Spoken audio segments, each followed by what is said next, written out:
Burada yavrularımızın Bismillah diyerek Kur'an'la tanışacakları, ilmin ve hikmetin ilk kapısını aralayacakları kutlu bir ana şahitlik etmek için toplandık.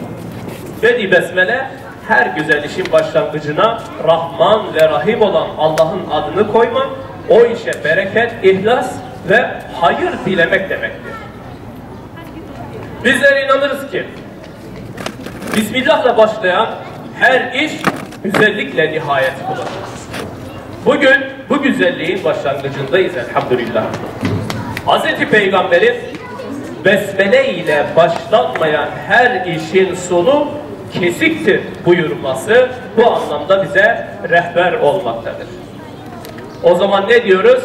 İkra bismi rabbikellezî halak. Oku, yaratan Rabbinin adıyla oku. Bilindiği gibi Osmanlı'dan gelen bir gelenek var.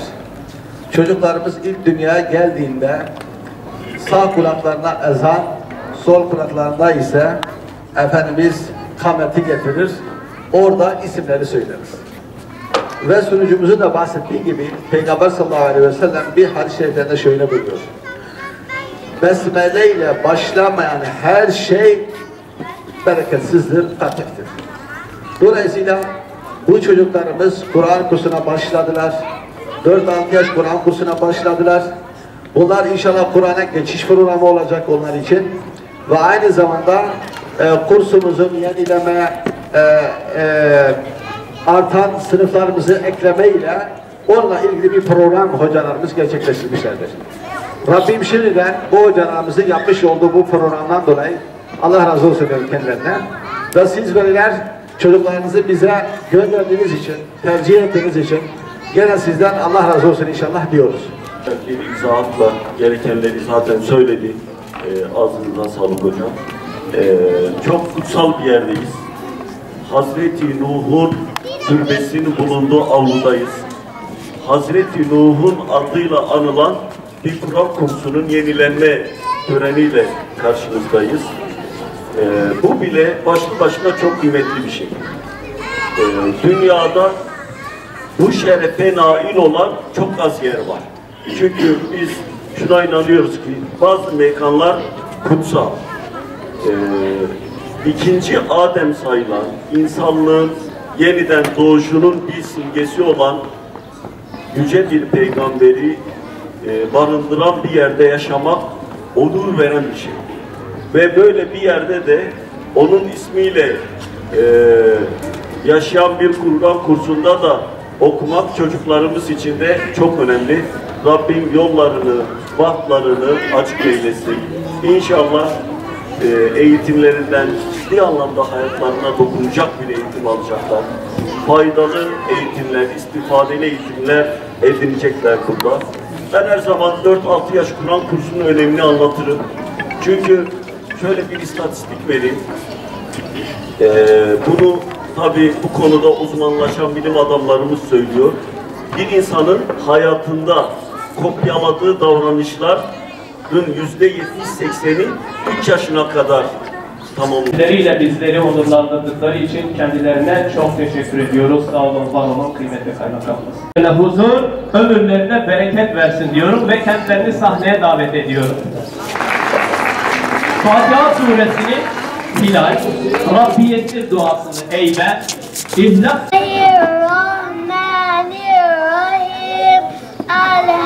Elhamdülillahi Rabbil alemin.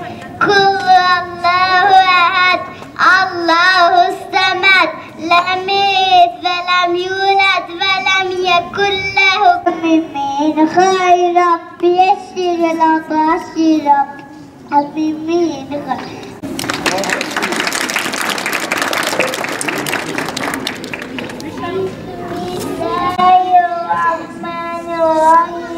قل أعوذ برب الفلق من شر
ama İslam'ın ama.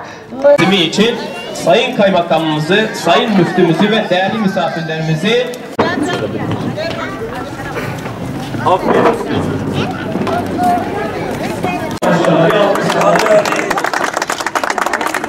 Aferin size. Ben tek başıma kesemedim.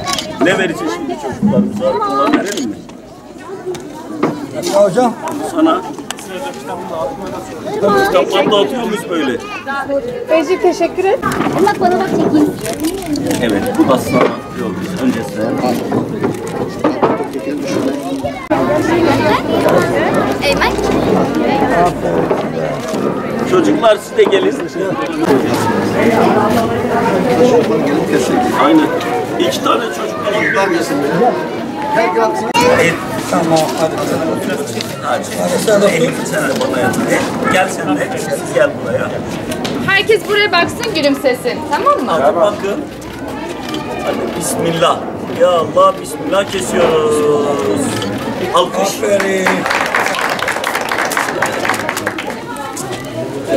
Ve gördüğünüz son hali burası. Çok harika olmuş. Elinize sağlık. Şöyle genel olarak bakabiliriz. Tamam biz bu şekilde teslim aldık. Yine güzeldi ama dedik ki daha da neden güzelleştirelim. Boyadan başladık.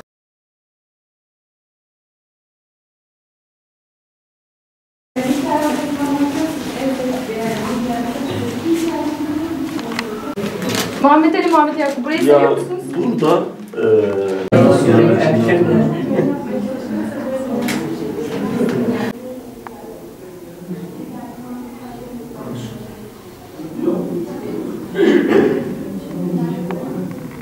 bilgiler üzerinde durmakla beraber bunun yanında okul öncesi eğitimine de ağırlık veriyoruz. bir Çünkü anaokulu gibi de evet, oluyor aslında. her iki yönden de çocukların ilerlemesini, ileriye gitmesini istiyoruz özellikle. Hani bu Aynı zamanda okul öncesi lazım olacak okuma yazma dışında renkler, şekiller, ne bileyim çizgi çizme Türkçe gibi. harfleri dahi öğretiyoruz. Geçen pazartesi günü D harfine geçtik mesela. B harfine Aynen. geçtiniz. ileriye dönüp okul yazarlık farkındalığı kazanmaları için her iki yönden Onu da yapıyoruz.